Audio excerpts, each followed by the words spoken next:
And now, live from Pod Cabin in Burbank, California, it's the Allison Rosen is Your New Best Friend show. Tonight, Allison welcomes a guest.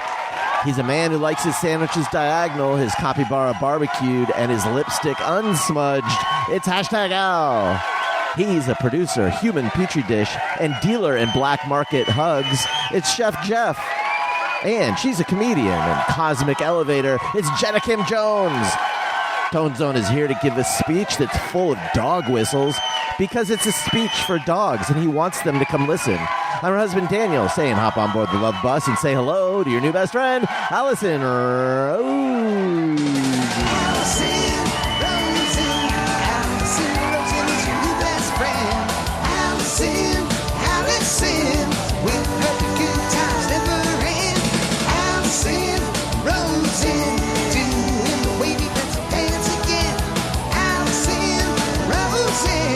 Allison's your new best friend. Hello, my little Watergate salads. Welcome to another exciting episode of Allison Rosen is Your New Best Friend. That particular, and once I tell you what's in it, I think you'll agree, kind of gross carbohydrate was sent in on Patreon by Kathleen Brakefield. Now, what is a Watergate salad, you say? It doesn't even have any lettuce in it. It is pistachio, instant pudding, pineapple, mini marshmallows, and nuts. And now that I think about it, actually is something cheese, I would right? eat. What'd you say, Jenna? Doesn't it have cottage cheese in it? Oh, are you familiar with this salad? Oh, I'm familiar. Yeah, I've had it lots of times. And in fact, I think we had it on Easter this year with your parents. We definitely did. Oh, now I feel bad that I besmirched it. No, it is. Go ahead. It is odd. It's an odd salad. I tasted it. I did not finish it. I was coming around to say I think that actually I wouldn't mind it because it's sort of maybe a cousin of ambrosia, which I'm okay with. Yeah. But I guess it started as a Watergate cake or something, and I read an article about it, and it was weird because it's like you've heard of the well, now I'm forgetting all the examples, but different dishes named after hotels. Well, the Watergate salad was not named after the famous Watergate. So I'm unclear where it even comes from. But here's the thing. It was sent in by Kathleen Brakefield on Patreon. I know I already did it, but I just wanted to do it again. All sorts of fun stuff on Patreon. Daniel and I just recorded a bonus episode. You get weekly bonus episodes. You get Zoom parties. You get this video when it is on Zoom. And I am in the process of getting this situation sorted out video-wise. So soon you will get videos of all the shows, but I'm just not there yet. Yeah. But this one, yes. You will get this one. And there's a level where you can text me and I will text you back. And then as Daniel jokes, an even higher level where you can where I'll leave you alone. So all sorts of fun stuff. I am overjoyed to say hello to today's guests, Jenna and Al. Hello. Hello. Can I just say Watergate cake is a family favorite around this house. Wow. Yeah. Is that the cake? That's the cake, Oh. the pistachio cake. Oh, we just call it pistachio cake. We just call it pistachio Wow. I cake. thought it But was when a I go salad. look at the recipe, it does say Watergate cake. Wait, so how does it, what's in it? What's different from, I've lost the ability to speak, which is wonderful when I'm hosting a show, but talk me through the Watergate cake to Watergate salad. So the only thing that they have similar is the pistachio. So Watergate salad has extra things like fruit and walnuts, and you can put those things in Watergate cake, but we don't.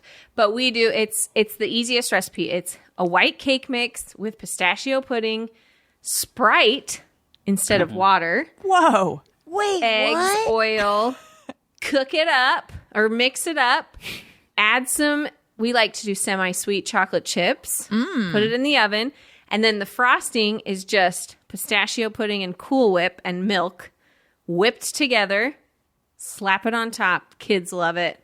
And you put some pistachios on it. We'll bring it actually with the looks cheese delicious. platter we owe you.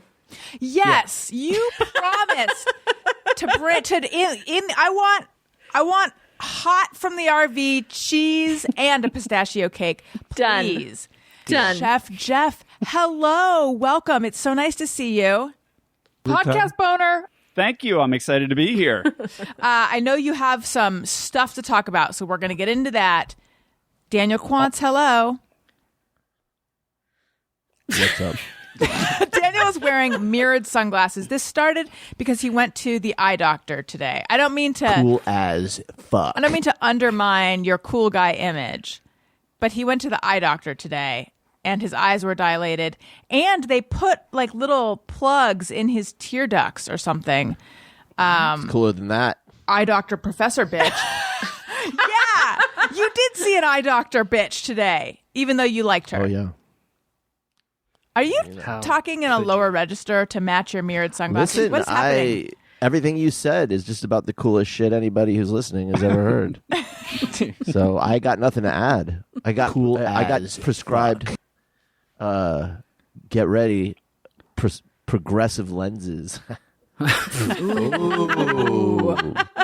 So, fucking A. Nice. You know what I'm saying? How are your eyes feeling? Fucking A.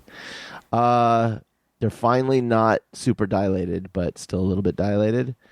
I looked like my eyes looked like I was Donald Trump. And how are you doing now with these little pluggy things in your ducts, which is gross when I think about it? Has anybody had this done? I've never even. You don't cry anymore? What is it? I don't get it. Yeah. Oh, Jenna, you shouldn't speak when you don't know what you're talking about. You should listen. Oh my God. Listen first. Who are you? Okay, Godfather. Got it. No, I thought. I haven't So heard I Daniel thought- this sound this stoned since Bumbershoot. So apparently, I didn't know this either, Jenna. Your tear ducts are actually a drain. I didn't know this That's either. not where that is not where the tears come out. That's where they drain. Oh, So that was heavens. plugged Okay. so that when the tears come out, they stay. They stay in the business. In your eyes? The business of his eyeballs. That's what I call my eyes. You know what? Look right Tears at don't them come out of The my money eyes makers. because I'm a dude. Yeah. Well, Allison said, "Are you going to cry now?" I said, "Fuck that shit." It's for girls. Especially not now. Yeah. It's for girls and babies. I'm not going to cry. No, but now I can't uncry. You know what I mean? Like sometimes you cry and it just flushes. No one knows you're crying. Now it'll be like.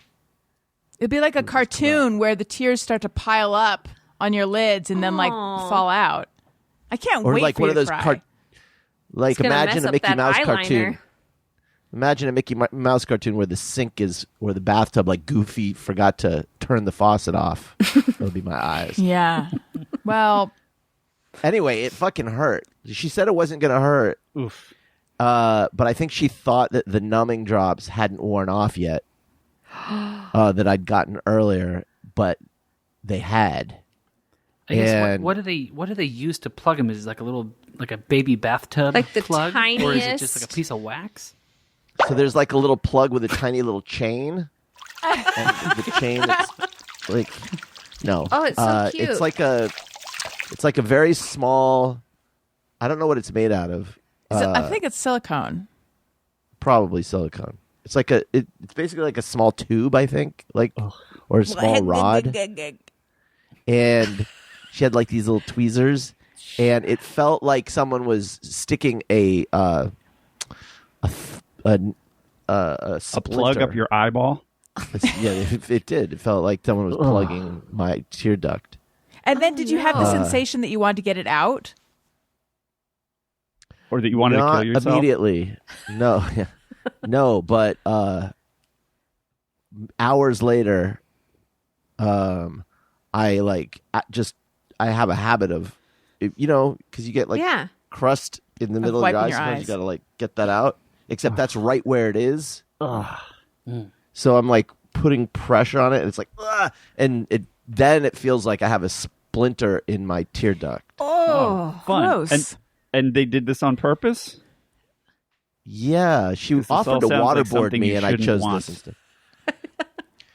Yeah, I'm so desperate though. My eyes are so dry, and I told her, I was like, well, it feels like in the morning sometimes if I'm woken up at this really particular window, this 2-hour window.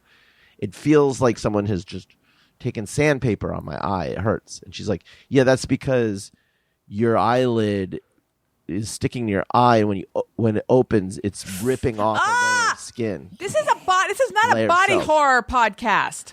It's like ripping it off. Yeah, I was weird. Dr. Cronenberg was my doctor. Should I not have?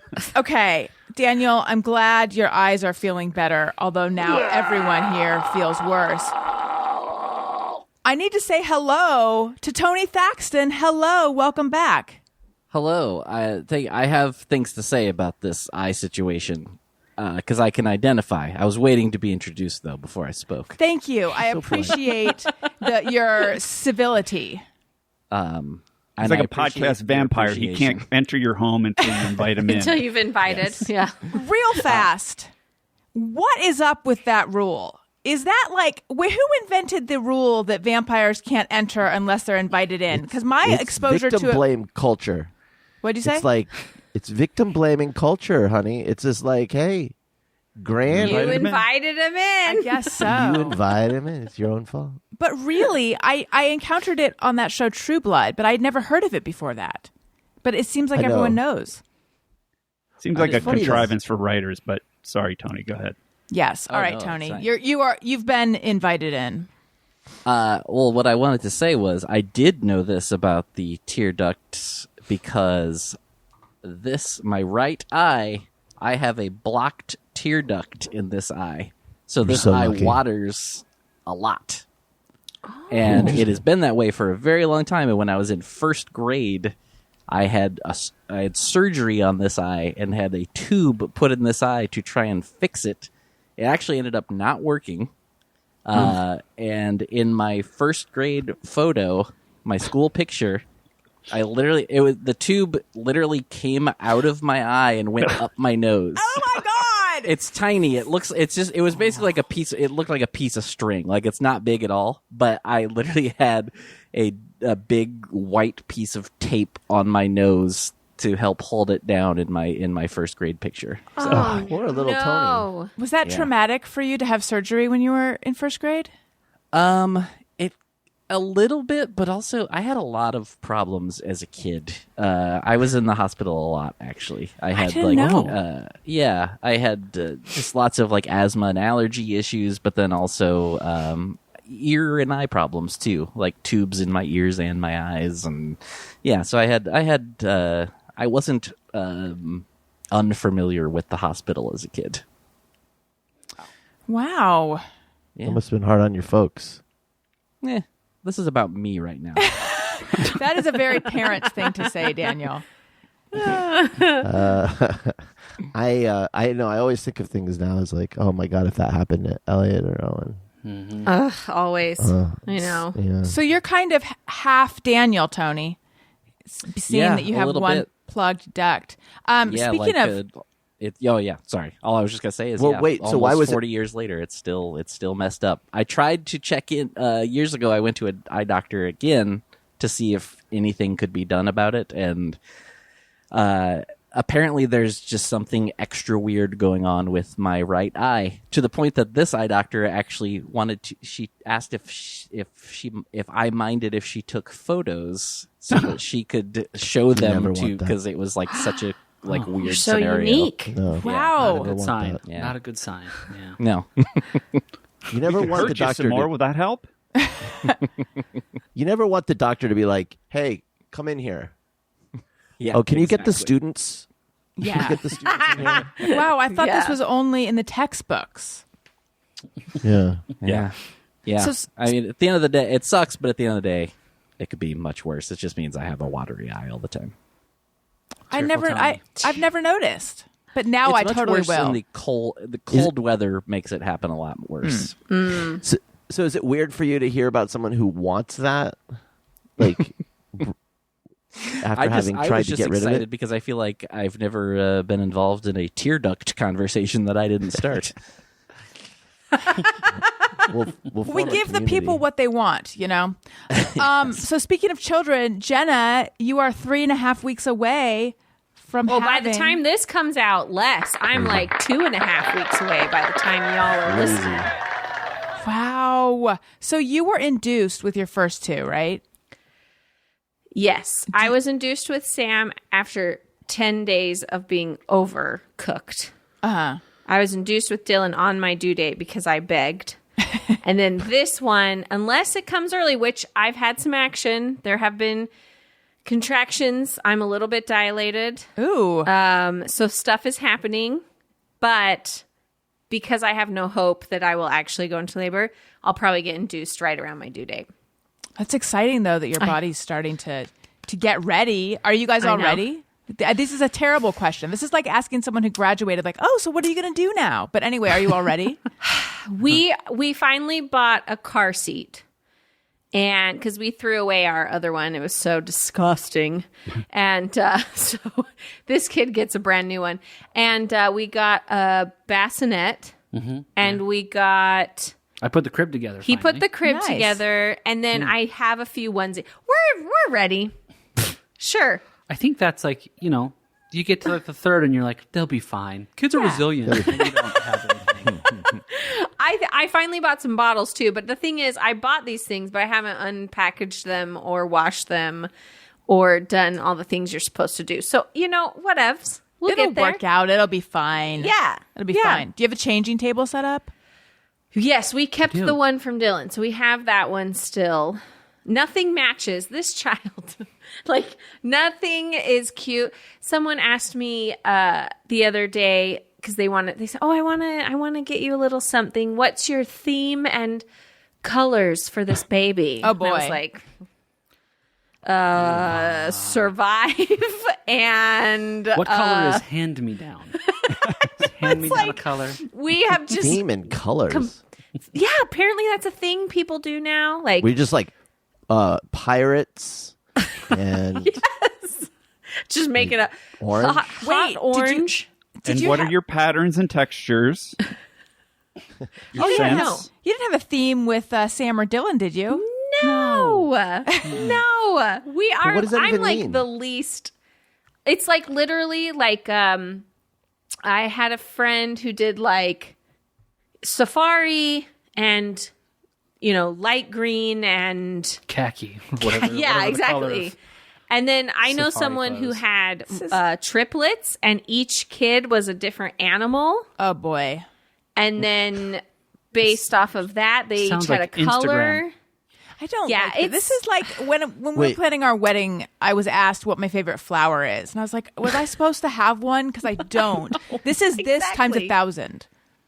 Yes. Hold Hold on, and- so then if you choose a theme like aliens and then the kid has to like dress as an alien all the time or have Yes. alien related clothes? Yeah, how Yeah. long does it last? I don't That know. seems like a When they turn tall 18, order. they can choose their own theme. That's right. At a certain age. Yes. No, I don't know. It was such a weird question that I was baffled. Like, it was one of those weird moments where I'm like, does not compute. Are we speaking the same language? And I didn't have a good answer. And then I probably offended her because I was like, I don't, what? It doesn't make any sense. Exactly. So something occurred to me. We have these new drops from Betsy Sodaro, which you just heard, and they're my new favorite drops. But there's something familiar about her voice. And I was thinking earlier, oh my God, does she have a voice that's actually similar to Greg Heller's voice?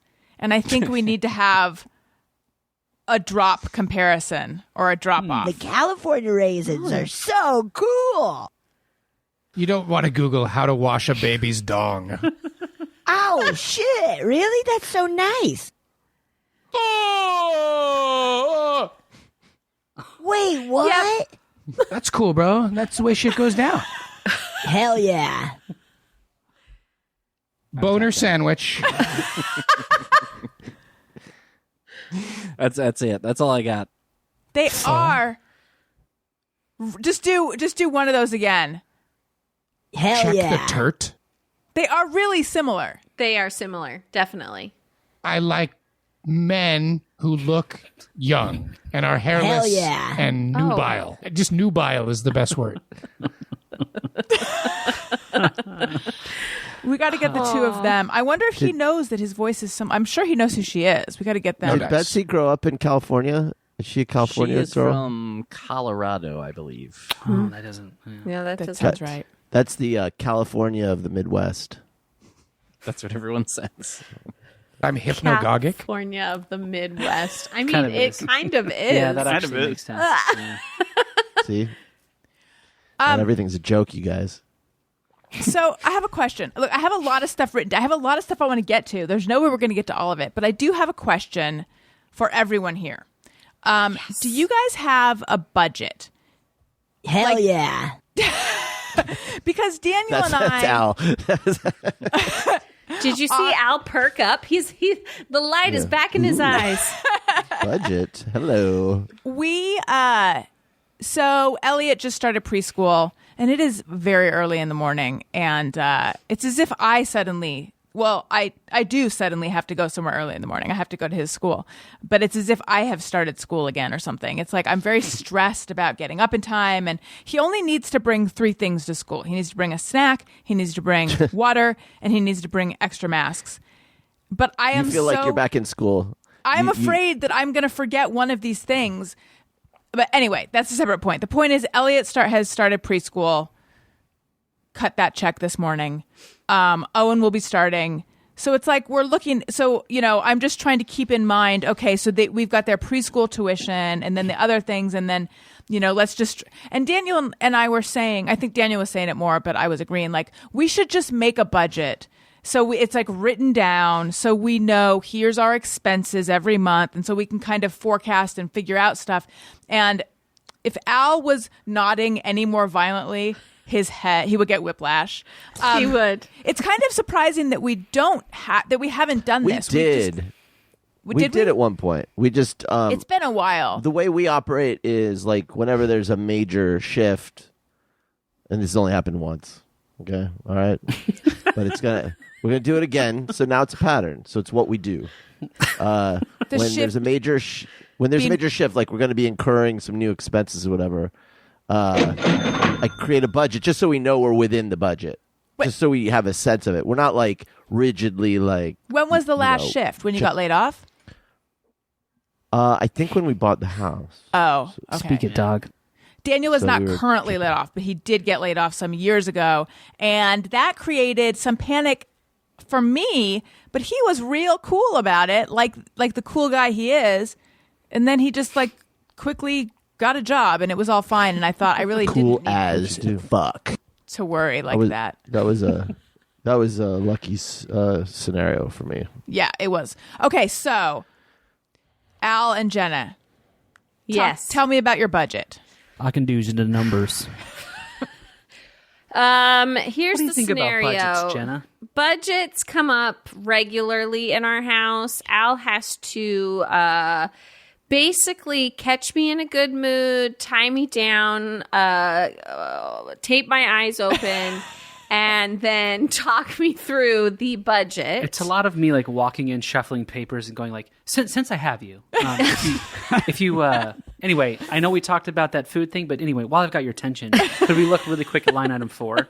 It's very much. And you know what? Every time we do it, in the end, I appreciate it because it does give me knowledge and I understand how much money we're spending and why we're spending it and all that. And I do appreciate it.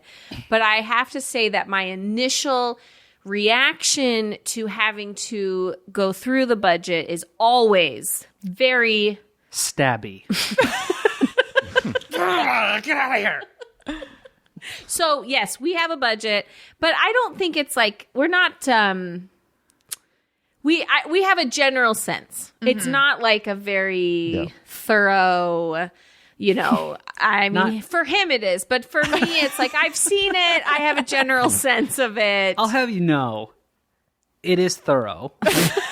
It is a beautiful 1-page spreadsheet broken down by month and line item. I don't budget like grocery. I just say like we want to stay under about this amount.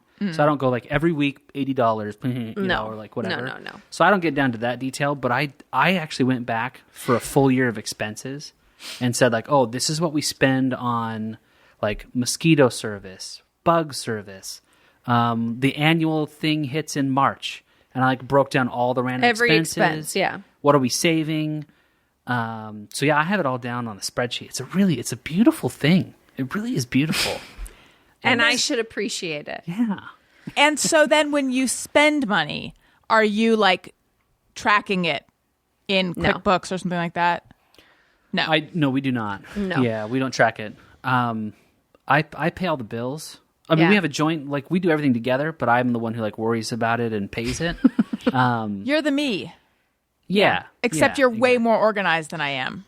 Except Al's budget sounds a lot like what I created, so not Okay. entirely like Al's policy.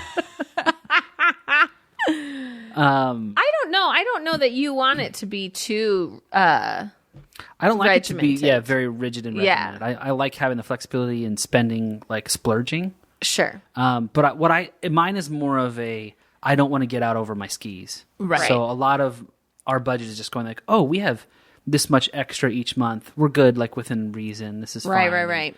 And, Yes. Yeah, I And think how much do you budget for skis? I don't like to spreadsheet We have while I ski. extra long skis, so you can't go over them. Yeah. Yeah. yeah, that's what we need to do basically. Just look at like what are we bringing in, how much do we know every month is going out, and then, you know. It's really I just know. knowing that we can afford what we're Preschool. planning Yes. to. Preschool. Yeah, Preschool's expensive. Okay, It is we know the surprising. checks. Yes, It is shocking how expensive it is. I went to a private school from kindergarten through 8th, and I think it was like maybe $5,000 a year. And I remember thinking, wow, that's so expensive. And it's like, if preschool was $5,000 a year, that would be so much more affordable than it is. I mean, thankfully, and this is sort of by design, Burbank has really good public schools. So They do. It's you only, do. Yeah. So we won't be sending them to private school after preschool. Yes. Yeah, we're on our last year of the private school this year, and we're like, oh yeah, public school, it's coming up next year. Yeah. Ka-ching. Tony and Jeff, you're both fairly organized people, I'd say. Pretty organized, very organized. What's your budgety situation? Tony, I'll invite you into the podcast house. Thank you so much. I don't have much of a. I probably should have a budget, or no, I definitely should. But I'm pretty freewheeling with it, admittedly, and could definitely stand to be better about it. But you know, it's just me here. It's just me and Bentley, and you know, so. Nobody he's not going to call me out for spending too much money, so. Back when you were all wifed up, did you guys do it like a budget together? A little bit, kind of, sort of, but not really. I'll admit that I definitely should be better about it than I am. It's not fun. It's not fun to No. be better about these things. No. And yeah, I Al think vehemently disagrees. What's not fun about knowing what's going on? He loves it. It's the numbers match and like they have to add up. It's kind of fun. I mean, I agree with that. yeah, Jeff, what's your stance on this? I think it's good to know. I think I enjoy a beautifully built spreadsheet. I think it's a thing of art and a thing of beauty and a thing of craft and a thing of science and a thing of math. But I don't keep a budget per se anymore. I keep track of all the money that I spend so I can look at it and sort of analyze my spending in the past so that if I want to spend money, I can say, well, how much did I spend on travel last year? And then if I want to travel this year, how does that compare to that? But I don't have any kind of kooky, extravagant expenses. Everything's pretty fixed. And I just know I pretty much, well, I definitely live well below my means. So it's never really an issue for me to have to budget. Right. In terms of looking forward. Does anybody get the year-end credit card statement? Oh, yeah. They say like, I pop that baby open. I love looking through that. That one I enjoy. That's Jenna, kind of not so my much. big retrospective budget. And then I'm like, oh. But the credit card statements, I agree with everything that Jeff and Al, what you were saying, because I do that stuff for a living, so I'm like into that as well. But the problem with credit card statements or bank statements for me is that so often you don't know what the charge is. Like the charges or the category so is wildly inaccurate. Yeah. Yeah, or some code. It's like, oh, it's this ZX123. Like, it's like, what is this? What you guys been buying? Yeah. That really frustrates me, and that's why I don't like doing it. I get that. Because it's just like there's a lot of manual effort having to go through it and clean up every line item. And Yeah. I think I will say part of the reason that I don't like facing it is that I don't want to stress about it. It's very selfish because it's like I don't want to go like, this feels uncomfortable, or oh, maybe I spent too much, or ooh, that's like, are we saving enough? And I want to avoid that feeling. Not that we have that, but I don't want it. Like even if it might happen, I'm like, ooh, I don't even want to know if I might have that feeling. Yeah, I'm that way about like expenses that I have no choice about. You know, if it's something car related or, you know, like school or something so obviously we have some choices within, you know, a certain range. But like when it's like you've got to spend the money because this thing just came up and it is what it is, those are the expenses where I'm just like, just hit me with it and let me deal with it later. Because that's not in my control. But if it's like, oh, do you want to buy a new pair of shoes or something, you know, or computer or something, then I don't mind knowing more about. Daniel got upsold expensive face serum from his dermatologist, and he bought it, and I asked how much it was, and he said, I didn't ask. Because along that felt with like the I had to buy shampoo. it. If you have to ask, you can't afford it. Yeah, that's right. He couldn't. Listen, you think this is natural? This is There's like just so much. You don't get that for free. No. Oh. Speaking of beautiful skin, I don't know if you guys can tell how beautiful my skin looks right now. I have. That's right. I've been using tretinoin, which is the generic Retin A, and a bleaching cream to fade my sunspots. And really, my skin is looking smoother and less dark spotty than ever before. Put that skin in my mouth. I saw someone who told me that like I look younger than I've ever looked before. Now, I don't know if she was just flattering me, but it worked. And I think it's because I've been using Apostrophe. Apostrophe is prescription skincare that offers science-backed oral and topical medications that are clinically proven to help clear acne. So acne is like their main thing. They connect you with a board-certified dermatologist who will create a personalized treatment plan that's perfectly tailored to your unique skin. So Apostrophe treats acne, but they can also help you hit other skincare goals like reducing redness, wrinkles, and even dark spots. That's where I come in, or that's where I came in with them. But yeah, it's great. You just fill out a quiz. You take 3 pictures, 2 profile shots, and then a full-on. You send it, and then you get a little email saying, like this particular doctor has looked over your stuff and has a treatment plan for you, and then you choose, you know, you can kind of go back and forth. I started with a lower concentration Retin A, and then the last time that I had an online consultation, I asked if I could go to a higher concentration, and she wrote me a prescription for it, and I had a question, and she answered it, and it's been really great and so convenient.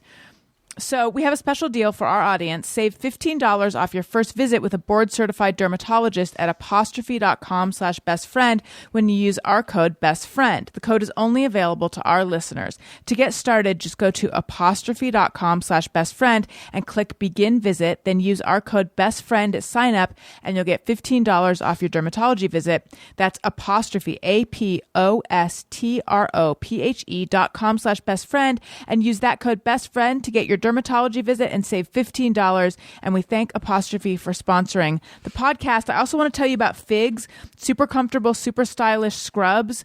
They also make other stuff in addition to scrubs. They make hoodies and they make lab coats and socks and all sorts of stuff, but primarily stuff for medical professionals. But again, Daniel has one of their hoodies. It has a ton of pockets. It is super comfortable.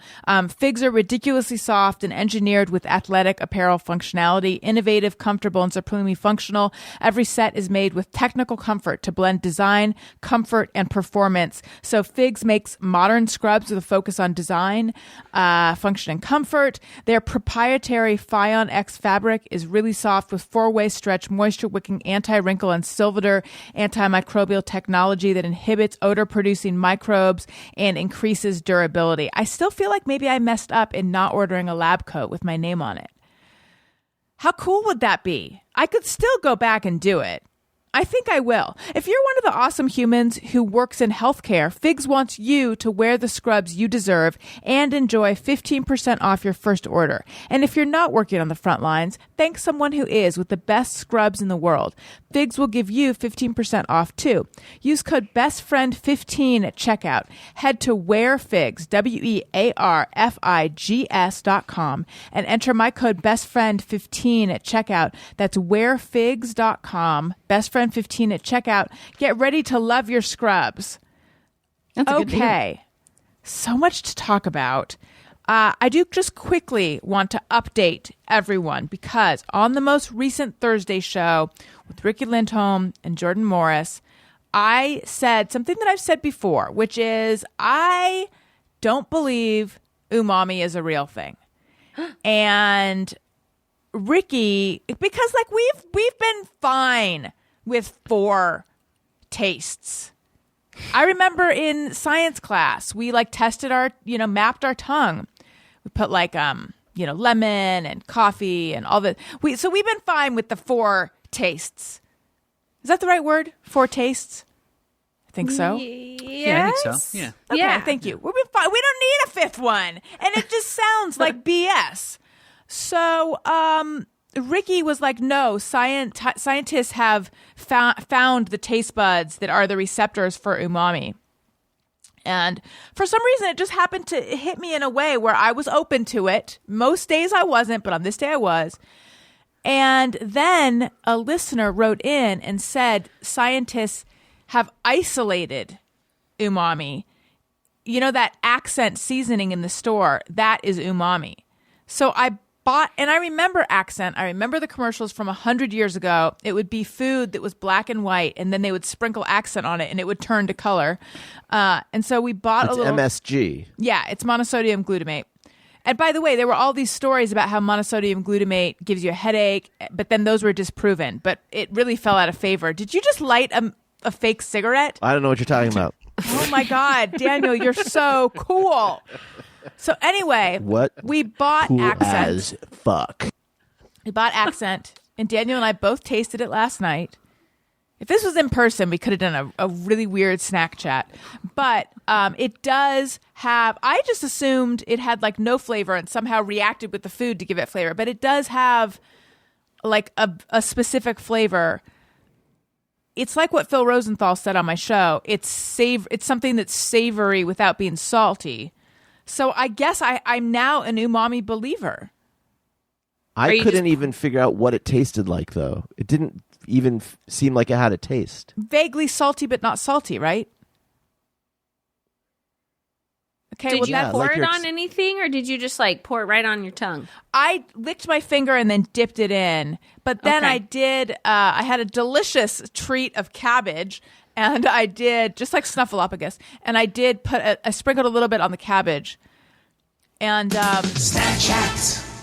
And then I read that half a teaspoon is supposed to season 4 to 6 servings of something, and I thought I just put on way too much. Did you taste a difference on your food? Not really. Well, you were only eating cabbage, though. Yeah. So really, where can it go? Right. And also, do you even want to bring out the flavor in your cabbage? I don't know. You'd almost want to dial it down. So anyway, I just want everyone to know that I now believe in umami. It taken me years and years, but I'm finally here. Okay, Jeff. Yes. You recently enjoyed a legal and judicial success. Do tell. I did. I believe I've spoken about this on the show a little bit previously, but some years ago, we were talking about before the show started, I had the engine rebuilt on my beloved Subaru Outback wagon, and the guys totally screwed it up. They were total dingbats from the start, but then they screwed it up, and we were doing the math on it, and I think this has been going on since I was producer of this show. So Jesus. This ordeal started in September of 2018. And I just got a judgment on it a few weeks ago, and I still haven't collected the money. That's going to take God knows how long. But we're coming up on a 3-year ordeal of like me trying to get an engine rebuilt, and just wild aggravation all the way. And so these guys, I had them rebuild the engine, and they said it would take 7 to 10 days, and it wound up taking them 7 weeks to get it done. Ooh. And as soon as I got it back, it started smoking out from under the hood and out the tailpipe. And there's supposed to be a 3-year warranty with it. And every time I took it back to them, they were just like, "Dog ate my homework. We didn't find anything. We think it's fine. Have it back." After they kept it for 3 weeks. So after like 5 laps of this, I just said, screw these guys. They're not going to honor the warranty. And I'm going to sue them. But then I got laid off from my job. So I was looking for a job. So I punted a little bit for that, and then COVID started, so I couldn't deal with it during COVID, but then the car blew up during my first drive in like super lockdown quarantine. Like, remember when it was like, nobody goes anywhere, nobody does anything. Yeah. I was totally in lockdown, and then I was like, you know what? I'm going a little goofy. I'm just going to take the car, I'm going to do a little lap around the freeway, get a little fresh air and whatever. And it blew up on the freeway. Oh, my gosh. Yeah. So I'm standing on the side of the 5 with not a lot of traffic because nobody was driving, but with steam coming out from under the hood. And I was just standing there going like, well, at least I'm outside. This is something. This is a plus. But, it was a stressful time. You don't feel like dealing with a broken down car, much less suing somebody. Anyway. Wait, when it broke down, though, what did you do? It overheated and shut down and a lot of other things. But I just waited until it cooled off, and I had some antifreeze in the trunk. And so I waited until it cooled down a bit, and then I put antifreeze in it, although there was oil caked up in the coolant reservoir and the radiator, which is not supposed to be there for people that aren't car buffs. So there's not supposed to be oil in your radiator. Oh my God. So I just poured everything that I could in there to try and get it liquefied so that I could cool down the engine. So I actually got it restarted and limped it home. Oh my gosh. But then it wouldn't start after that. How stressful. Yeah, it was the worst. But the weird thing was, like Daniel with the crazy budget items, it was like, there's nothing I can do about this. Just... it's like you can't even get stressed out about it because it's just you're screwed. What are you going to do? That is how he felt about the serum. Yeah. Listen, every year you got to figure you're going to be hit with unexpected skincare product purchases. I already told them about your $80 shampoo. Listen, we know about the shampoo. Products? Exactly. Products happen. What are you going to do? This guy. I mean... And when you get those results, I'm making a circle around Daniel on my Zoom screen. It's like, this is not a cost. This is like a truck. It makes you money. Listen. It's the moneymaker. Yeah.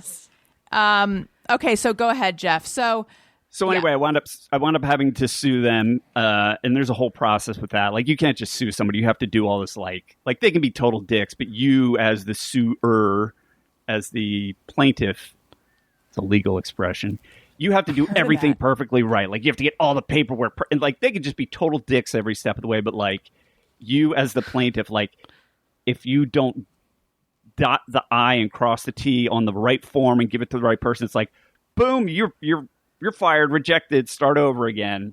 So it's like you have to do everything right, and they can just get away with doing everything wrong. So anyway, sued them. The trial date was during the height of COVID. So I was not, vaccinated by then. So I was like, I'm not getting COVID over this crap. It's bad enough as it is. So I just did it over Zoom. And the Zoom connection was horrible. Like, I couldn't hear anything the judge was saying. I couldn't hear anything that the defendants were saying. They could barely hear me. And I was just like, I so prepared my case, though. I was like, I watched, every episode of Perry Mason in preparation. And I was just like, fuck it. I'm just going to present my case. I don't care if they can hear me. I don't care if I can hear them. This is a rock solid case, whatever. So I just power through it. I was like, I need this to be over. And I won. Woo! So, yeah. Oh, but wait. Thank you. But then they can appeal for no reason. Like you don't even have to have grounds. You just say, I want to appeal. And then the court says, okay, let's do the whole thing over again. So they appealed the case. So I had to do the whole thing over again. God. On Zoom prepare again? the evidence, submit it to the court, blah, blah, blah. I mean, it's like a brand new trial. Like, just because they said, like, hey, let's have a do-over. Like, I can't say let's have a do-over, but they could say let's have a do-over. So they say let's have a do-over. So this is where do they really not have to? They don't have to submit any sort of grounds for appeal. They just ask for one. Yeah, wow. Yeah. It doesn't have to be based on anything. I mean, Right. this is a small claims court, so it's probably more fudgy than real court. They're like, we're taking this all the way to the Supreme Court, baby. Yeah, exactly. Fuck this. So this is the fun part of the story was I had appeared remotely for all the other stuff, but I was vaccinated by this time. By the time the appeal case came up. And so I was like, I'm going in, I'm showing up in person, I'm going to crush this thing, right? So I go to the courthouse, and every time I had been at this mechanic's place, I was dressed like a scumbag because I'm, what's the word for it? A scumbag. And I was dressed like a car dude when I was there, to like let them know, like, I'm not some chump. I know about cars. Like, you're not going to snow me. So it's just basically looking like a scumbag. So it's court. So I figure you wear a suit to court, number one. Number two, it's COVID. It's like I'm putting on top hat and tails to change the litter box because, like, any excuse to dress up, I'm all for it. It's like I've spent 18 months in my jammies. So I wound up wearing a suit to court. And also I have a lawyer friend that told me, if you wear a suit to court or filing papers, they treat you really nice because they think you're a lawyer, and everybody else they'll treat like shit. Like even the clerks when you're turning in paper. If you're there in a suit, they're super nice. Anything short of that, and they're just total dicks to you. So I wore a suit. So I show up, and also I'm wearing a mask because it's still COVID. And so I'm waiting in the hallway outside the courtroom, and because I was dressed in a suit and because I was wearing a mask, they showed up and they didn't recognize me.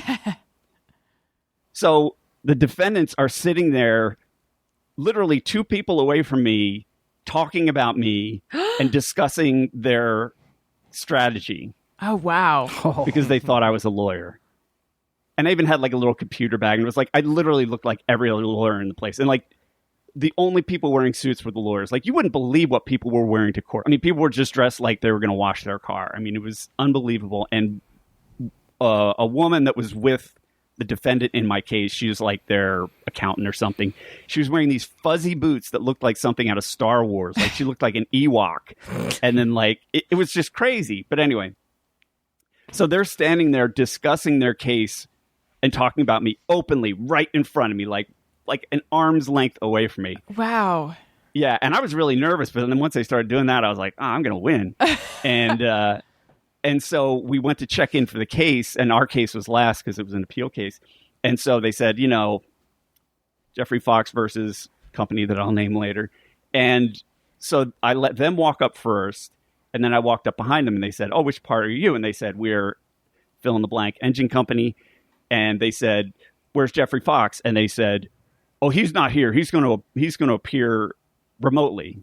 I don't know why they would say that, but and then the clerk turns to me, and I'm literally standing next to the mechanic, and he says, who are you? Are you the lawyer for Jeffrey Fox? And I just looked at him. I said, I am Jeffrey Fox. And the mechanic just turned and was like, what? Oh, Uh-oh. Busted. Yeah, it was really fun. So we went through the court case, and the judge was just so annoyed by them that it was. Yeah, I mean, the judge practically told him to get out of his courtroom. I would imagine that if you don't have a strong reason for an appeal, that it's really going to piss off a judge for wasting your time. Totally. Yeah. That's the thing that I took away from this was like, everything's supposed to be kind of like official, lawyerly by the book, but it's like, if you piss off a judge, you're screwed. It's like they're humans too, and they deal with there was so much shenanigans that I witnessed, like just, waiting for my case to come up that like, this is my advice to you, not a lawyer. If you have to deal with a judge, just don't be a dick. Like you give yourself such a leg up. Like people are such like maniacs and like, just be cool. And so, yeah, they had no grounds. They were completely unprepared. Like the judge actually said to them during the trial, like they were like, well, we don't blah, blah, blah. The judge said like, you've had like 18 months to prepare for this. Don't you think you should have been prepared for this? Oh, how fun. Wow. So good. So satisfying. Yeah. So like I didn't even, the judge asked me stuff and then he asked them stuff. And usually he comes back to me and says, do you have anything else to say? And it was like, I didn't even say anything else because I was like, I'm not going to gild the lily. The judge is clearly trying to get out the door to go to lunch. Like, this isn't going to help. But anyway, so then I got the judgment that I won. So that was pretty satisfying. But now I'm in the process of collecting, which is just a whole nother burden. Like it's as much work as filing the suit. How do you do it's it? Really crazy. Oh, it's the same process over again. You basically like you've got the judgment. Mm-hmm. The court says this person is bad. They screwed up. They have to pay you X $1,000. And if they don't want to pay it, it's like tough crap. Like it's your problem. The court will not enforce the judgment. So you have to like go to the courthouse, file more papers, which costs money and time, and then of course, you have to have everything filled out properly. And then you take them to the sheriff and you have to pay the sheriff to deliver them to the person.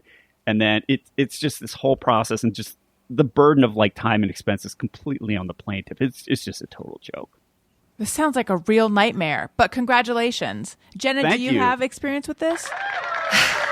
Not with small claims court, but I went to court a few times with my brother when he went through some stuff. And it is incredible what you see and learn. And it's so eye-opening.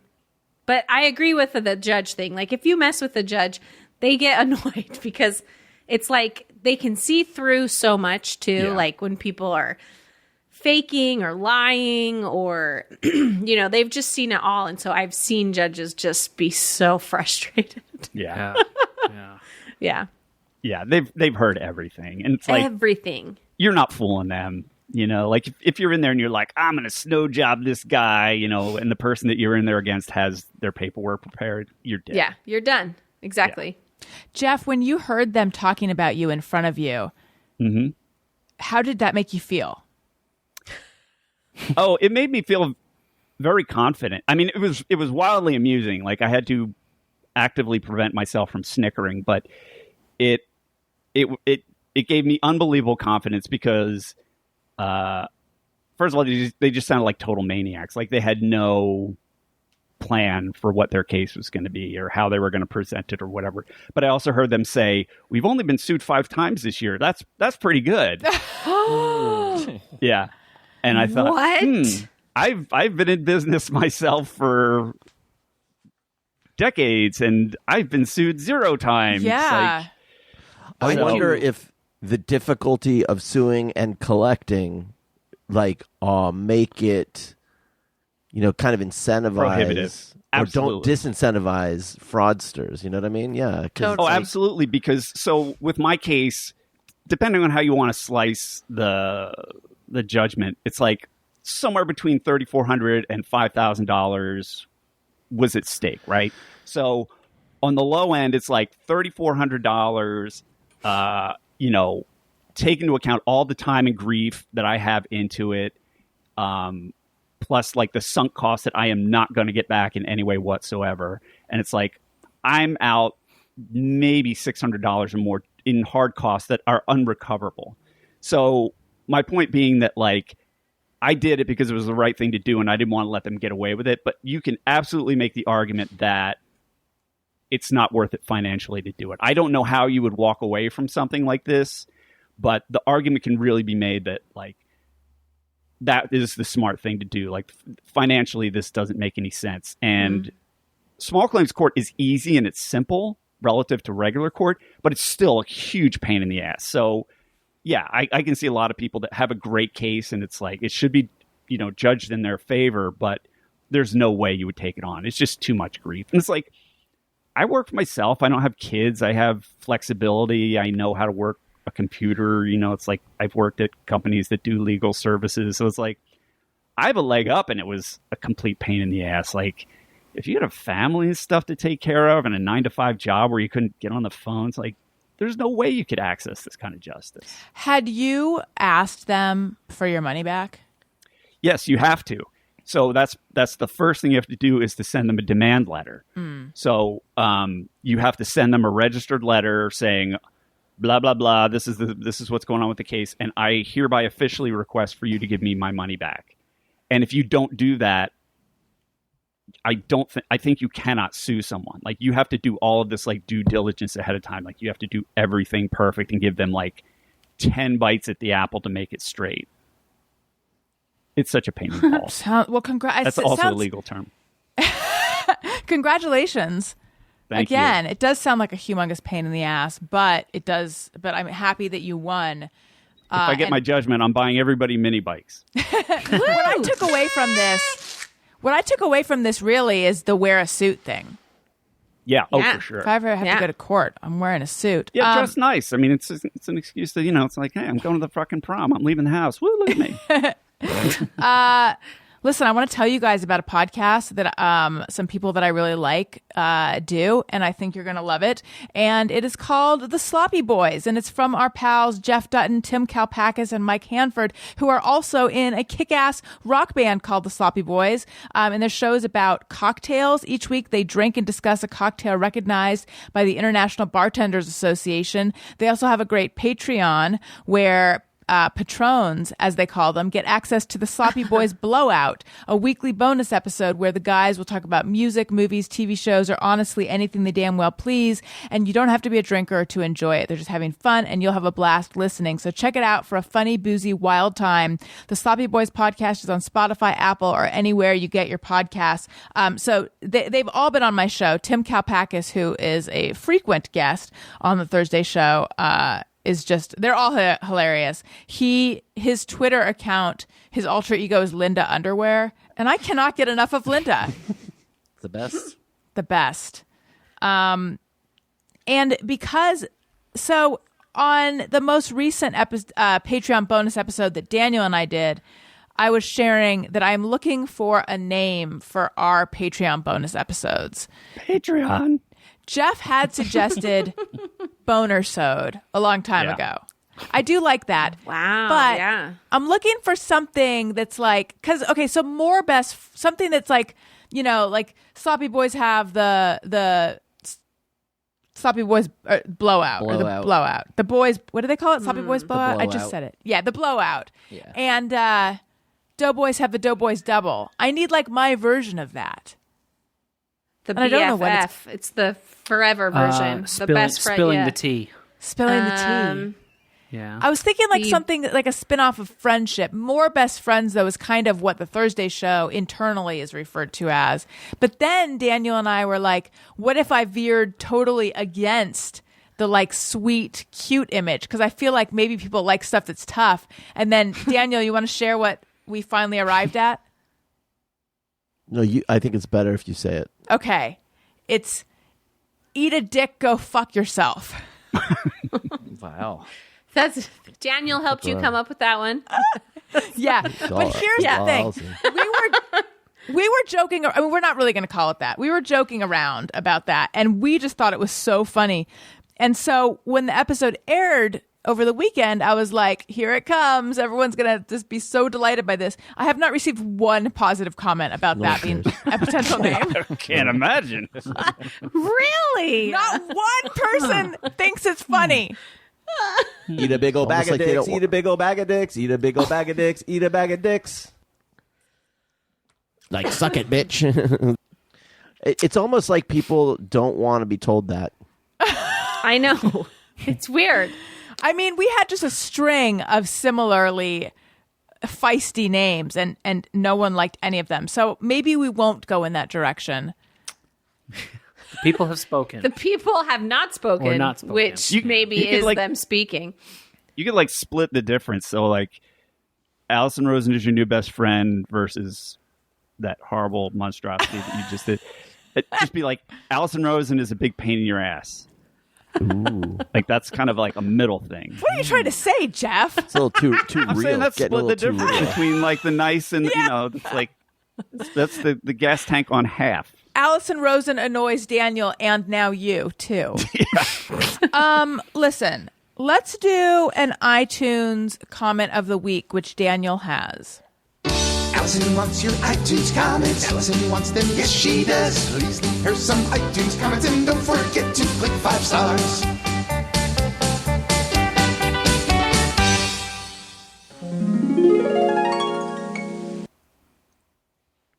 Is this one review? Yes, it's on 2 pages. What's this crossed out bit? Daniel, the This is what you crossed get for out. skipping rehearsal. The crossed out bit is With this crossed out bit that says her husband Daniel is so handsome, and well, why did you because cross that's that on out? page 1. Well, that is not what it says. But the crossed out bit is the repeat on page 2. My printing game was sloppy. Oh, I see. Okay, That's neat. Let's do the show. real professional operation here. All right, here we go. This is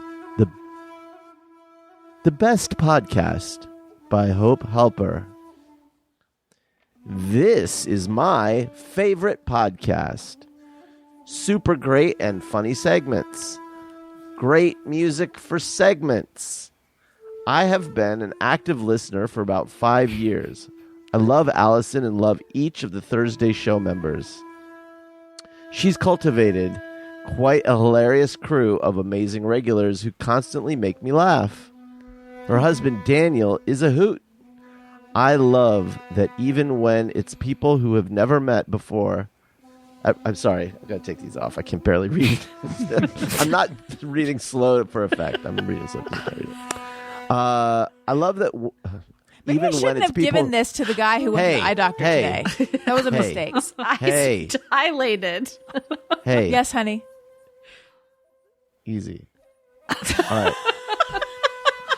Her husband Daniel is a hoot. Love that part. I love that even when it's people who have never met before, everyone seems so at ease and laughing. I think Allison is one of the best interviewers ever. In my opinion, her questions are probing yet thoughtful, so they don't seem rude. You can tell she says what's on her mind, but still manages to frame it in a way that makes it sound not robotic or gossipy. Listening is like palling around with my friends. I super appreciated her keeping it so real during lockdown. I think as a listener, the authenticity helped me not feel alone. I do hope she will continue to do occasional Zoom shows with former Thursday show members JKJ and the hashtag Al and Chef Jeff. Keep the great stuff coming, Allison. Thank you. That was you. very. woman? That was very nice. Listen, sometimes I will also read a negative one, but I don't have a negative one to read, but I could make one up. This show, they just talk about farts and things that smell gross. I used to like it, but now it's boring. All she does is talk about boring stuff, not the interesting stuff that I used to like. And also, I liked it better when these people were on, and I don't like this person. But I do like these people. And she's narcissistic, and I don't know how her husband puts up with her. You have to edit that out. That sounds like the rant I did recently about when people comment about our podcast, and Al will say, "This is Jenna's show. It's Jenna's show," and then I get all the hate mail that's like, "Why don't you let Al shine?" And I'm like, "Al, stop saying it's my show because people think I'm abusing you and not letting it this be is your Allison's show." Oh, thanks. Wait, do they really get up your buns about that, Jenna? Yes, I get like emails like you don't even appreciate Al. He's so funny and he's so great. And I'm like, why do you think I have him on the show? Of course I appreciate him. Al, that's like some 3D chess passive aggressive like judo jujitsu. Like you're preemptively getting people to Yeah. get your back less even of before you. you've done anything. Yeah, I know. I know. All he has to say beautiful. is, "Oh, Jenna, it's your show." No, please stay tell us. silent. And then Stay silent. Then Beautiful. you don't even appreciate how good you have it. I'm like, I get it. He's great. Yeah, you only married him. Get out of Al's spotlight, Jenna. I know. I'm like, And I'm like, I could be done any time. I really.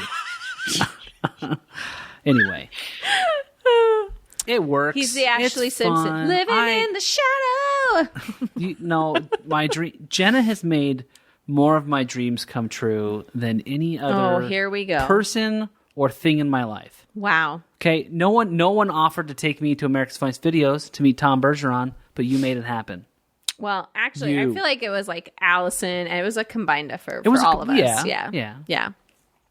But I wouldn't. That was I wouldn't- a long time Someday ago. I'm gonna find someone who smears my lipstick, doesn't make my mascara run. You That's know who right. you are. Wait, how did I play into that? I do have a vague memory, but I'm forgetting. This was like 7 years ago. They were replacing Tom Bergeron, and we got JKJ for AFV to like Yes. trend a little bit.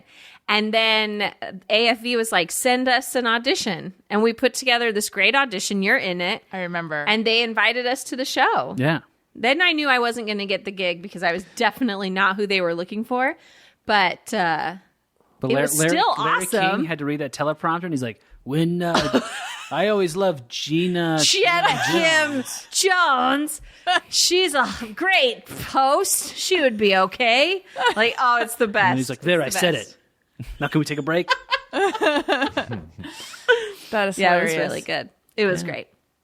Al, have other people made some of your dreams come true? Because I don't think I've made any No. of Daniel's dreams come true. No, Well, one has done I that. made you a Some of my dad, good dreams. Daniel, but that's about it. You didn't make any of my good dreams come true. No, come on. Come on. That's mean. Yes, we have a beautiful family. What else?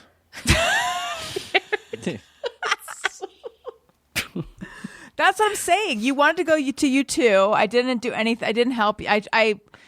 I forget what happened, but somehow I got in the way of you going to see U2. I have bigger dreams than going to a U2 concert, honey. But I mean, I haven't even come close They to any haven't of come them. true either. I mean, it's true. Well, It's true. did you never dreamed of going skiing, but we did go skiing. Boom. Yeah, well, my new way of living is I have the dream after we do something. And then you make the dream come true. In hindsight. Yeah, you're realizing all these dreams you didn't even know you had. Yeah, great. it's like I totally See, dreamt about Daniel? you sitting in the chair while I clean the dishes. You made that dream come true. We share that dream. You made it come true. Would you Not prefer? that. Would you prefer if I do some? I don't have to sit in the chair while you do dishes. I could like stand and talk to you. Yeah, there you go. I could dry the dishes. I mean, there is something about you being in the most relaxed position a human can attain. Like your head cocked to the side so you don't even have to lift your arm to check Twitter. Like it's just like that. There's something about that. I don't know. I heard it. adds- I heard the negative iTunes comment. It came out of Daniel's mouth. I'll try to sit a little more erect next time you do dishes. maybe that's it. That's it. Just lift the phone. Daniel, I Don't can't just help it that over. the dishes happen at like midnight when I'm not quite awake. Yeah. What are you gonna do? So, I found something out earlier that I can't believe I didn't know prior to earlier. Jenna's sister recorded a song called Daniel, and we don't have the song. If we had it, we would be hearing we're gonna it right get now. it. We're We'll gonna find get it. it. We'll Yeah, they're gonna find it. But could you tell us, Jenna, about the song, please? Well, the song is, I believe, the whole song is truly a metaphor or some kind of. It has a bigger picture element story, but I really think it's about one of my sister's ex-boyfriends because she dated this guy Daniel for several years. And then she did the solo album, and all of a sudden there's a song called Daniel on it. You never told me that your sister dated a Daniel. I know. Listen, never knew. here's the weird thing. It never came up in my brain until just this evening. We got on, and Allison said, Daniel's on a phone call. And then I was like, Daniel. And then all of a sudden the song just like blew into my brain, and I haven't heard this song in like 20 years. Anyway, we got to find it. I got to hear the song. She wrote it in the 90s. She's a pretty darn good little singer, so Do it's you a good song. remember like how it goes or some of the lyrics? I only remember. la. I'm just a cat. I only remember that crazy cat. I'm just a cat. Good song. I only remember the part where she says Daniel a whole bunch. Daniel, my Daniel, my Daniel. Like that. I like it. I can't. This is a new Fruit song. Yeah, it's going to be good. Wait, question though. You're saying that it's sort of like a metaphor for something. So is she claiming Metaphor for Daniel. Is she claiming it's not about Daniel?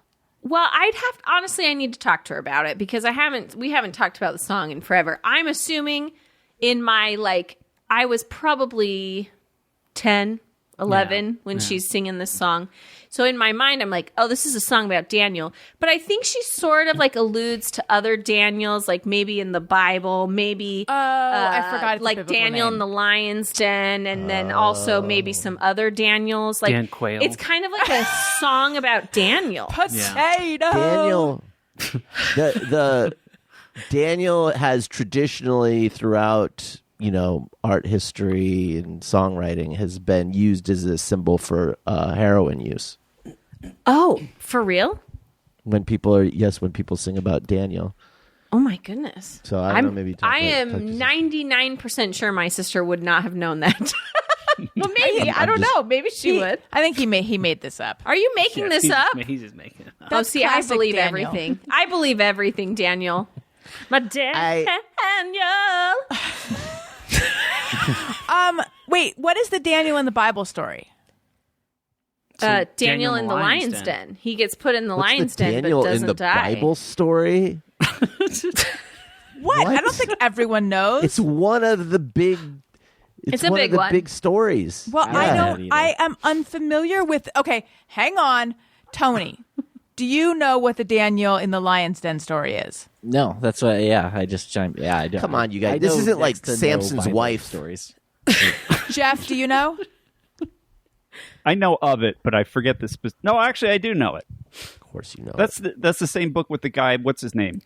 God, right? Allison? I know the book. the book about I God. know some of the stories. I am just forgetting the details of Daniel in the lion's den. So could someone please enlighten me? Al, enlighten us. You Here's know the it better thing. than I would. It's Daniel. He gets thrown into a lion's den. I don't know why. And he's saved. Nothing he continues happens to him. pray. Is that what it So is? they kind of outline saying wasn't you can't pray to the God of Israel anymore. Yeah, they say They no were more. sacrificing. They were throwing the Jews to the lions, weren't they? It's something that the Romans like to do. No, it's just they just say no. For 30 days, no prayer should be addressed to any god. And he says well, I'm still going to pray. And they kind of turn him in and catch him. And they say we're going to throw him to the lion's den. Yeah. So they throw him in there with all these hungry lions, and he doesn't get eaten. Nothing happens to him. He survives. So it's about faith. Yeah. And So therefore, don't wear a mask. Fucking sheep. Oh boy. So I'm sorry to make it Nextdoor- real. Listen, I'm sorry. I'm sorry. It has to get this hot and this real up in this. On Nextdoor, someone But posted. I'm wearing the glasses. I know. I don't know if I like Excuse this me. new personality. Excuse me.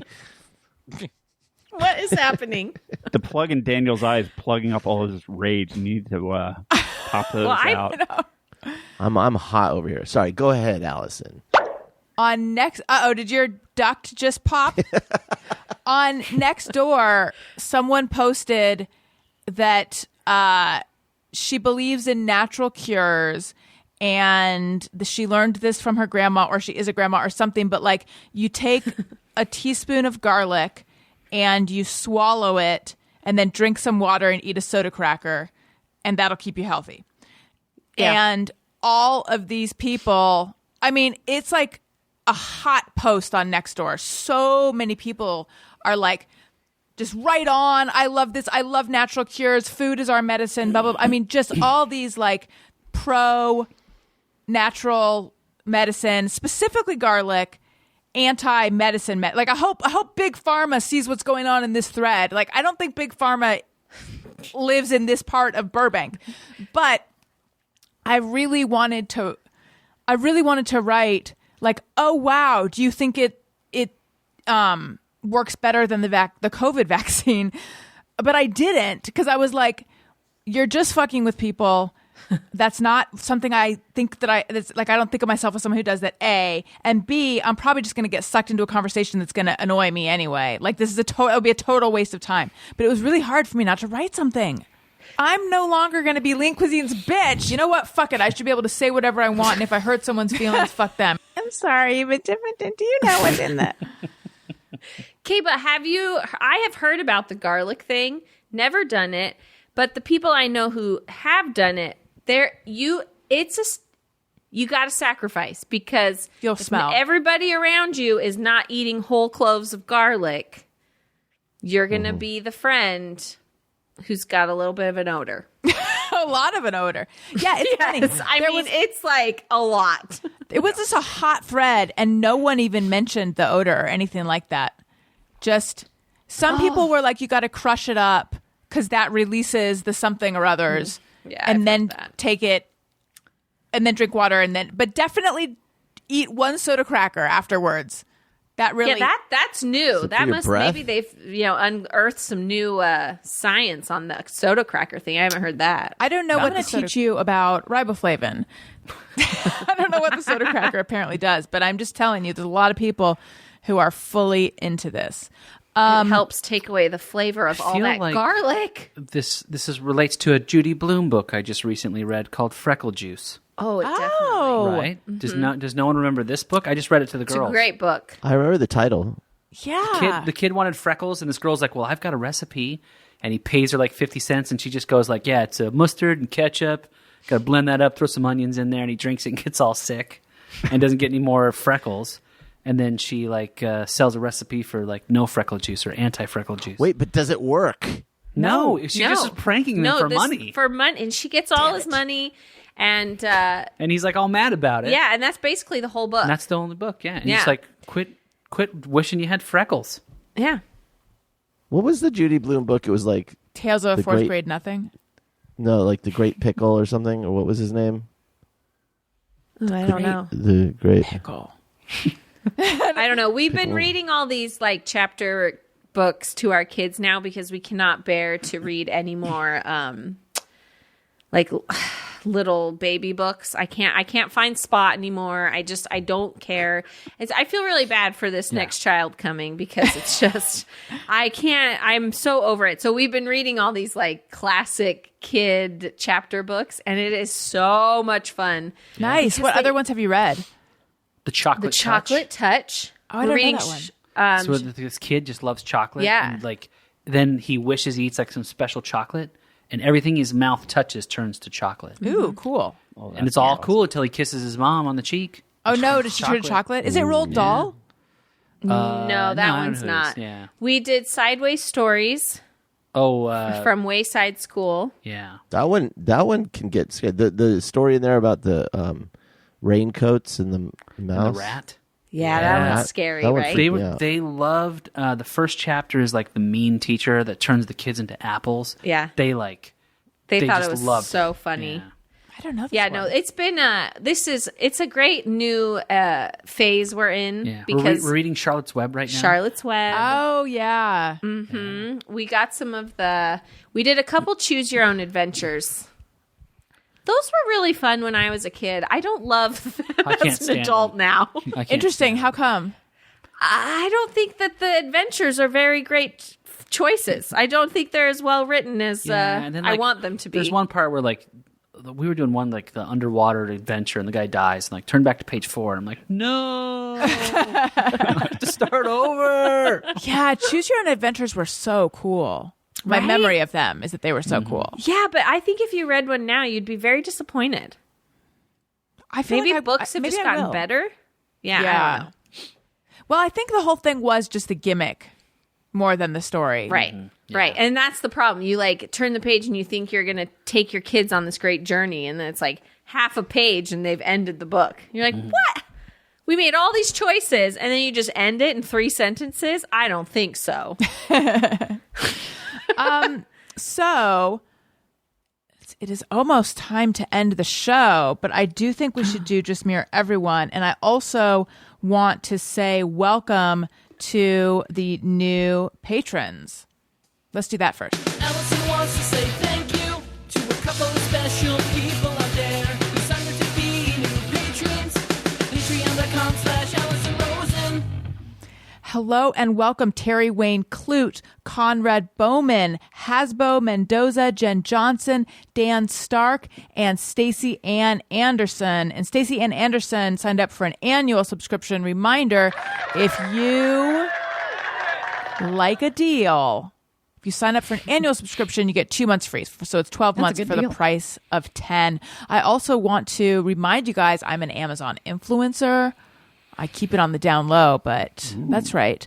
I've put together a number of sections of my Amazon store. You can shop my podcast gear, home goods, candles, makeup, kid stuff, Daniel stuff, etc. Amazon.com/shop/AllisonRosen, Amazon.com/shop/AllisonRosen. Okay, let's do Just Me or Everyone. Sometimes I ponder on something I have thought or done. Is it just me or everyone? All right. Okay.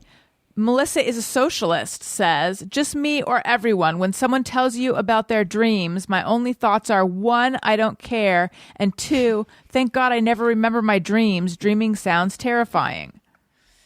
No, I don't have that, but I do think I'm someone who talks about my dreams a fair amount, and like in general, no one else really cares. I do acknowledge that. Oh, I make Al listen to all my dreams, and then I pull up websites and we interpret them. It's the He worst. loves it. It's the worst. It's like, what does the snake mean? And it's like, well, it could mean that you're super scared about something coming in the future. Or it could be something from your past. And you're like, okay, so that's everything. That's everything. So you can rule out the present. I have some friends, and I love bringing up my dreams to them because they always want to interpret them. And you had one, like she had one dream. This was a pregnancy dream. Yeah. Where like we got to a hotel room. Oh, this one was amazing. There were like a bunch of ostriches inside the hotel room. And I just said like, see you later, Jenna. And I left. I got to do some things. I got a thing I got to go to. And she's like literally fighting ostriches in a hotel room. Yeah, by and myself. So and then it was a 2-room hotel room, and I fought off the ostriches, and I got them in the other room, and I slammed the door shut. And then I was like, where the heck did Al go?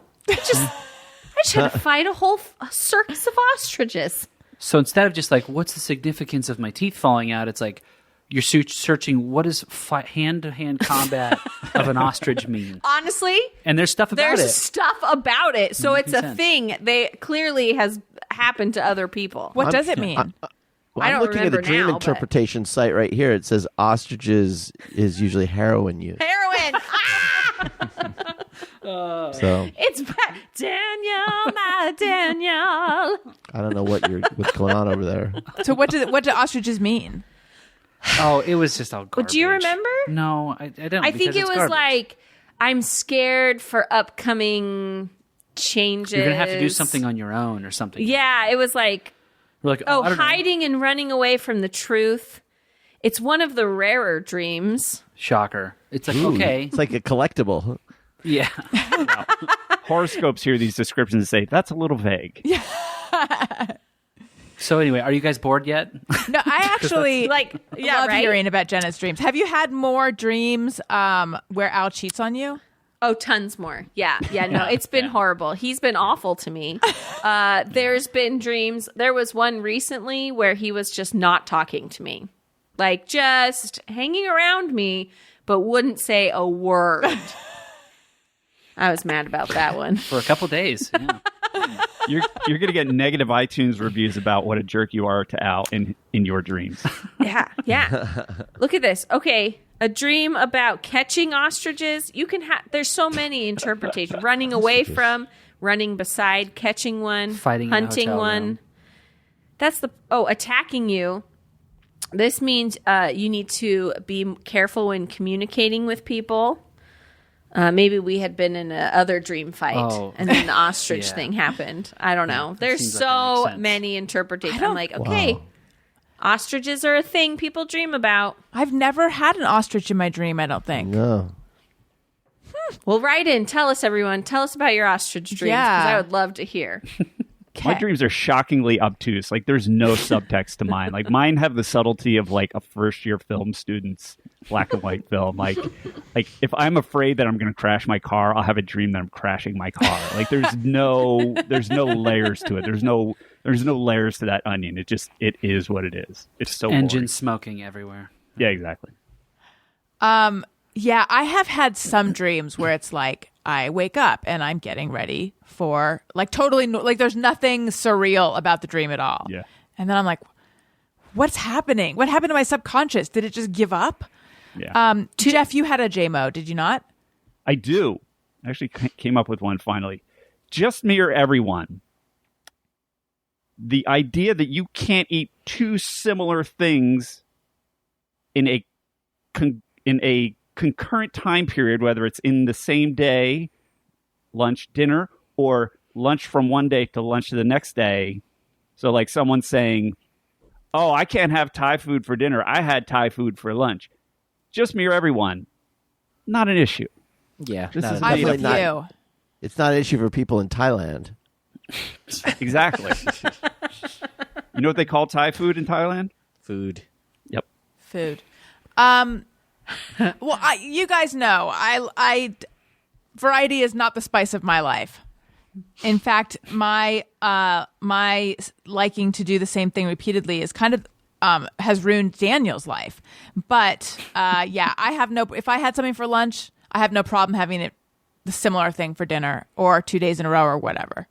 There's your podcast. I think that's a thing, though. This bonus Yeah, episode, the anti-variety show. Oh, that's pretty good. I'm going to write that down. There you go. But I know people that like you're trying to get 6 people to agree on somewhere to eat for dinner, and like that's the hill they'll die on. Like trying to get 6 people to agree to dinner is tough enough, and then Yeah. they'll shoot it down by saying, I had Thai food yesterday." That sounds like a them is it that problem. big of an issue? Yeah. No. I just think it's a made up thing. Like your body knows that you had Thai food. Like you had a Thai salad on Tuesday, and then you have Thai chicken and rice on Wednesday. Your body's not going to be like, well, these foods are from a similar geographical region. Therefore, Sounds like they just don't want to eat that food. Yeah. And it's like an annoying way of saying it. Yes. Right? Yeah. Take some responsibility and accountability for your preferences. Because really, you're right, Jenna. They're just being like, that doesn't sound good to me. But they're trying to like offer up some kind of legal excuse or something. Right. Which is like, or just say, yuck, no thanks. Yuck, no thanks. Let's try that out. Jenna, invite me to something and we'll see how it works. Hey, do you want to go grab some hamburgers at Wendy's? Oh, yuck. No thanks. How would that, do you feel like you'd bounce back from that? Yeah. Okay, fine. How about this? A little Taco Bell. Yuck. No thanks. Fine. Cheesecake Factory. Yes. They have everything. Yeah. We found it. Okay. Whit Yao says, traveling is my not-so-secret excuse to eat a bunch of food I don't normally have access to. Now, I'm wondering if he's talking about, like, junk food or local cuisine. Right. Yeah, I feel like it might be junk food. Like, I eat stuff I normally try to resist. Right. Yeah, I think he's angling for like low rent garbage food.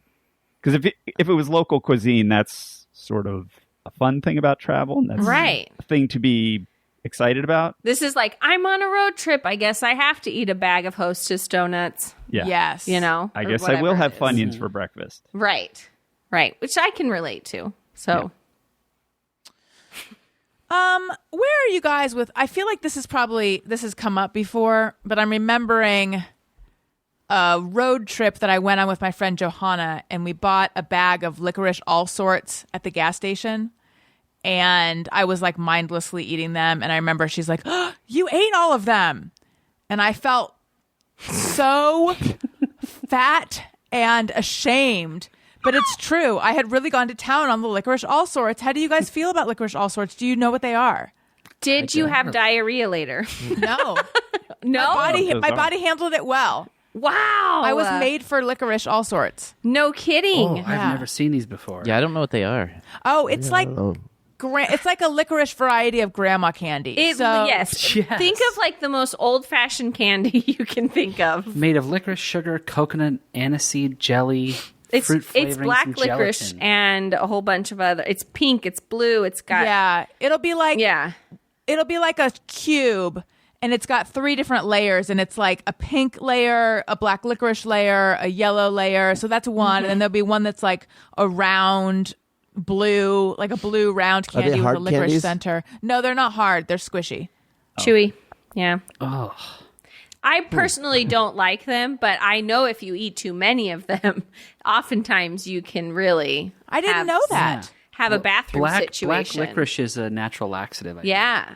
Yuck, no thanks. Yeah. Yuck, no thanks. When I was in the Boy Scouts, the moms were always trying to give their kids black licorice because then you couldn't hold it for the whole week. Can't you Yeah. imagine eating too much black licorice?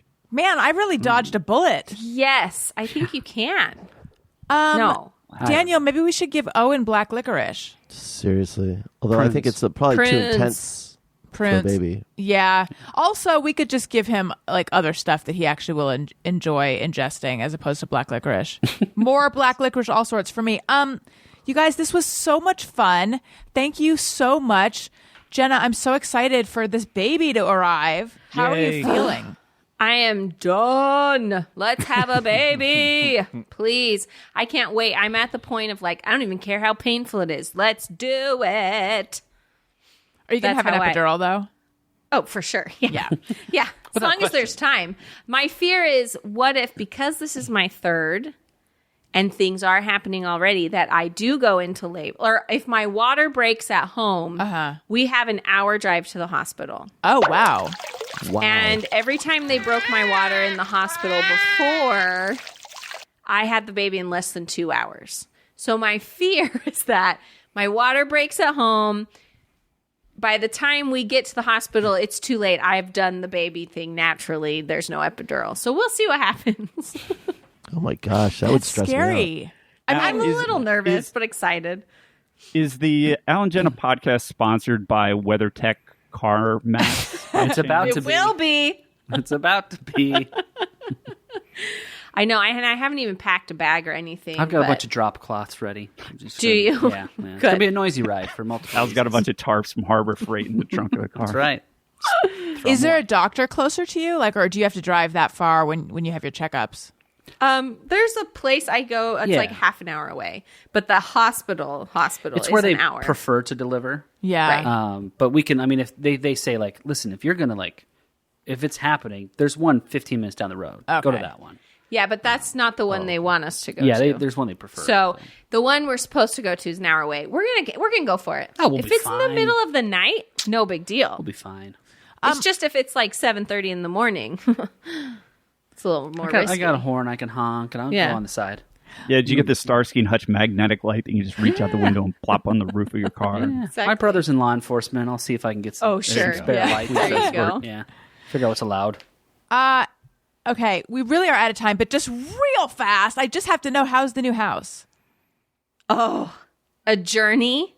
We finally feel like it is our home, I think. We're ready for guests. Come on out. We'll yeah. entertain Oh you. my gosh, come. Yeah. Yes. So every day is a new thing, a new learning thing. We've got some kind of invasive trees that are just popping up into our yard constantly. All of a sudden, we got a canoe. We could take the kids have out on a canoe. Come on out. Wow. Yeah, let's do this. Because we're right on the lake, which is actually really fun. The house is good. We have a ton of work to do, but it's good. I saw you got rid of the red in the kitchen. Oh, yeah, we had to.